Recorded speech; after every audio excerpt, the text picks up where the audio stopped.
is Rashmi Vatela, and I'm pursuing BTech Computer Science from Echelon Institute of Technology, and right now I'm in fourth year. So I am a web developer, but currently I'm exploring the AI side also. So it's like quite adventurous for me to be there. So yeah, I am sharing my screen. So shall I? So first of all, I would like to tell more about artificial intelligence first because we are talking about Azure AI. So it's important that we know the terminology of artificial intelligence. So when we are talking about artificial intelligence, so it is a software that basically imitates our human capabilities. So it basically work it's like if I talk about the key elements of artificial intelligence, so basically it makes decision from the previous data and gives the predictions, and then we will talk about interpreting the visual inputs, understanding the language, and engaging dialogue and conversation, so which is basically a conversational AI. So when we are talking about artificial intelligence, so there are some workloads of artificial intelligence, some common workloads. First workload, I would say, sorry, I forgot to change my screen. So yeah, this is my quite a little introduction. Then we have the contents which we are going to discuss. First is introduction to Azure AI. Then we have the cognitive services, key features and the benefits. Then industry use case, which is very important, and some real world example. So yeah, moving forward, we are talking about what is Azure Artificial Intelligence. So, Azure Artificial Intelligence, according to the definition, Azure Artificial Intelligence is a comprehensive suite of artificial intelligence with services and tools provided by Microsoft through its Azure cloud platform. So, what definition is saying is we have Azure AI, which is basically a platform where we can use different tools which are provided by Microsoft in a Azure cloud platform, where we can demonstrate, where we can deploy, where we can manage our entire project, right? So it is designed to help organizations build, deploy, and manage AI solutions efficiently and effectively. Then it encompasses various services, including machine learning, cognitive service. As I said, we have we can deploy most of our projects. So they are also providing us like Azure machine learning, then cognitive services, and conversational AI and AI infrastructure. And yes, I would like you to know that we have like 200 plus services in Azure AI, and then Microsoft also providing this 20 plus like AI uh, services related to AI. So yeah, and yes, if we talk about the components of Azure Artificial Intelligence, so we have like four components. The first one is cognitive services. So basically, it's a APIs for vision, speech, language, and decision making. So, and second one is machine learning, which is very familiar. Like it basically predicts, it basically analyzes the previous data and then, you know, give the prediction accordingly. Then we have conversational AI. Conversational AI, we are using it in day-to-day life. Like if we have to talk with in a customer support, so we have a bot which usually solves our queries. Also, in different platform, we have different bots.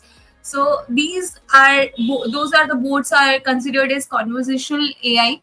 Then we have AI infrastructure. It gives high performance computing resources and optimized for AI workloads. Yeah. So first and foremost, we are going to know about machine learning. If we are generally talking about machine learning, as I said, machine learning is basically how we are trained our machines so that it can work according to our comfort or something.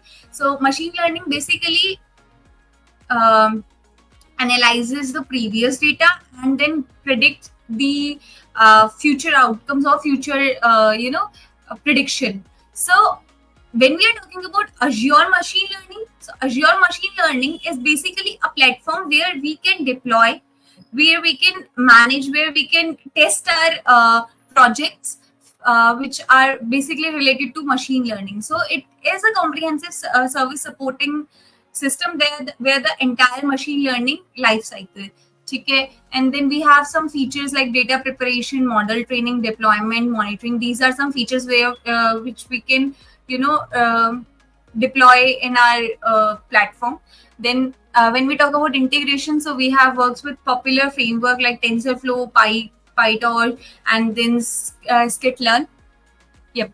Then we have some cognitive services. Cognitive services are basically the face recognition.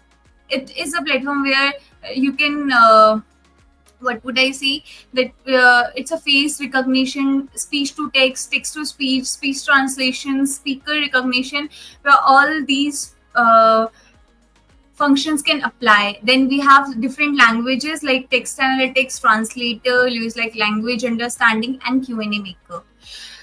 Okay, decision. It takes a decision anomaly with the anomaly detector, and then we have content moderator, personalizer, right? And the vision is basically the computer vision, custom vision, face API, the face detection, and all of these form recognizer, right? Next, we have the bots and conversational AI. Bots and conversational AI, which we are basically using in day-to-day life, right? Like bots. If I talk about bots, so it's like for us in today's we have like bots for to solve our queries without any hesitation or without any disturbance. So we got direct answers of our queries. So Azure Bot Service, basically it is a platform where you can test, where you can develop your own bot and deploy accordingly, right? So now when we are talking about bots, so there are some things which we have to look after it. Ki, bot should be, first of all, bot should know their norms, and they should know what are the ethics and the rules they have to follow, right? Just for example, we have a Discord server where we have lots of bots. Telegram, in Telegram we have lots of bots. If somebody is abusing, or if somebody is using wrong word, so the bot directly block that person. So bots are basically makes our work kind of easy, right? Then if we are talk about integration, so it supports multiple channels like Microsoft Teams, Slack, and Facebook Messengers. Then we are talking about use cases, so customer services bots, virtual assistants, interactive voice and response system. These are some use cases, or we can say some of the applications, right? And then, right, okay, when we are talking about Azure AI, so there are some key features and benefits which Microsoft is providing us, like scalability. When it provides a large space where we can, it supports like small projects to large enterprise applications. Then we have integration seamless with other Azure services and popular AI tools, like we can easily integrate our projects accordingly.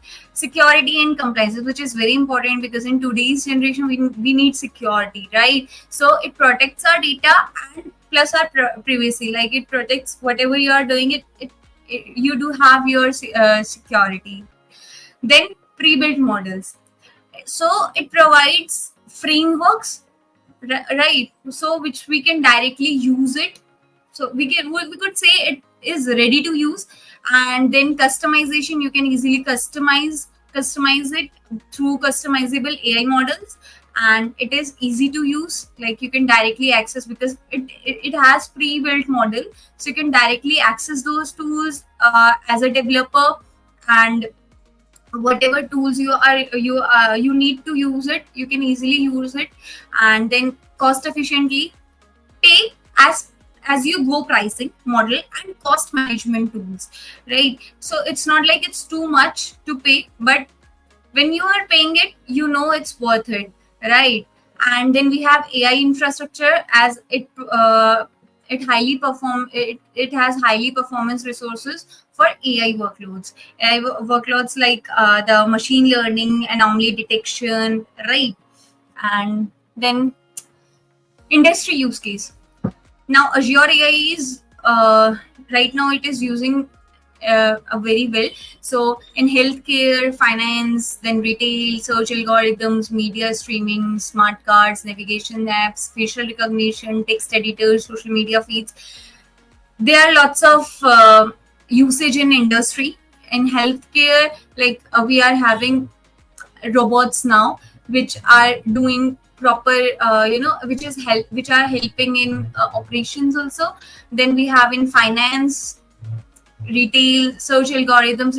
It is easy to search for the search algorithms. Then media streaming, live streamings, and then facial recognition, navigation apps, smart cards, text editors, and social media feeds.